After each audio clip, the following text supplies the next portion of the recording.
जब करने से तो सिर्फ स्वयं का कल्याण होता है और यज्ञ का धुआं जहां जहां तक पहुंचता है वहां तक पूरी समष्टि का कल्याण हो जाता है। वहां महामारी, हैजा, मलेरिया और दुनिया भर की बीमारियां नहीं होती जहाँ यजन यज्ञ होता है। इसलिए तो मैं बार बार आपको कहता हूँ, यज्ञ घर में करो, उसके ऊपर खसखस जलाओ, उसके ऊपर गूगल जलाओ, उसके ऊपर बेल की गिरी जलाओ, गरीबी दरिद्रता सब खत्म हो जाएगी।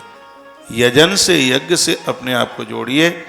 यज्ञ हमारे नवीन भाग्य का निर्माण करती है। ब्रजवासी बहुत यज्ञ करते, उस जमाने में भारी यजन यज्ञ होता था। यज्ञ का धुआं घर में होना ही चाहिए। यज्ञ स्वास्थ्य के लिए भी बढ़िया है, फेफड़ों को मजबूत करता है और यज्ञ धार्मिक पारमार्थिक सब काम में आता है। पहले जब वर्षाएं नहीं होती तो यज्ञ के द्वारा पानी गिरता था। आज भी गांवों में जब पानी वर्षा नहीं होती तो गांव के लोग चंदा करके अखंड रामायण का पाठ कराते हैं 3 दिन और बाद में एक यज्ञ रख देते हैं, भंडारा कर देते हैं, घनघोर वर्षा हो जाती है जोर से। यज्ञ का प्रभाव है, यज्ञ में बड़ी संतुष्टि मिलती है, संतोष मिलता है।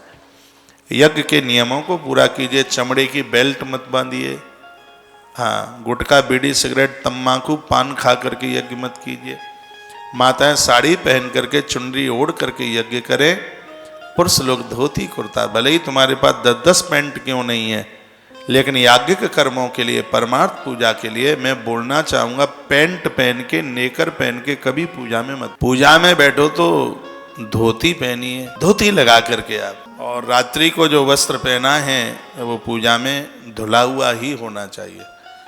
ऐसा कुछ नियम, अपने आप को पूछो, आपके पास धोती, ये हमारा पुरानी वेशभूषा में तो धोती ही है। किसी भी ग्रंथ में पैंट पुंट के लिए वर्णन ही नहीं किया, धोती कुर्ता। वैसे पुरुषों को चाहिए कि वह जनेऊ पहने हुए हों, उनके देह पर बस एक चद्दर, रामनामी चद्दर एक खरीद के ले आओ, रामनामी चद्दर, उसको ओढ़ लो और नीचे से एक धोती लगा लो और धोती में भी पीली हो, सफेद हो, लाल हो। ये वस्त्र पहनकर आप देखें पूजा में कितना मन लगता है, मन गदगद हो जाएगा। सुबह जब में बैठे पूरब दिशा की तरफ मुंह करें आप, भले आप 20 मिनट दें, शकुन से दीजिएगा, आपके जीवन में आनंद होगा, मन शकुन में होगा, किसी भी प्रकार का टेंशन नहीं होगा। टेंशन चालू हुआ तो उम्र क्षीण होने लगी, ये समझ लें। बहुत आनंद आता है पूजा में, मन को मस्ती मिलती है। कभी करके तो आप देखें, आप मंदिर में तो अखंड ज्योत जलाते ही है, अपने आवास में भी कभी कभी 10 दिन के लिए, 20 दिन के लिए, 25 दिन के लिए अखंड ज्योत जलाओ। कार्तिक का महीना चल रहा है, अपने कमरे में अखंड ज्योत जलाओ। मेरे कमरे में जल रही है ऊपर।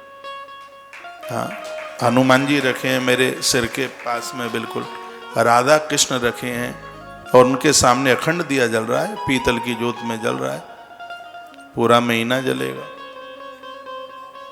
तो ये सब चीजें बड़ी लाभदायक हैं।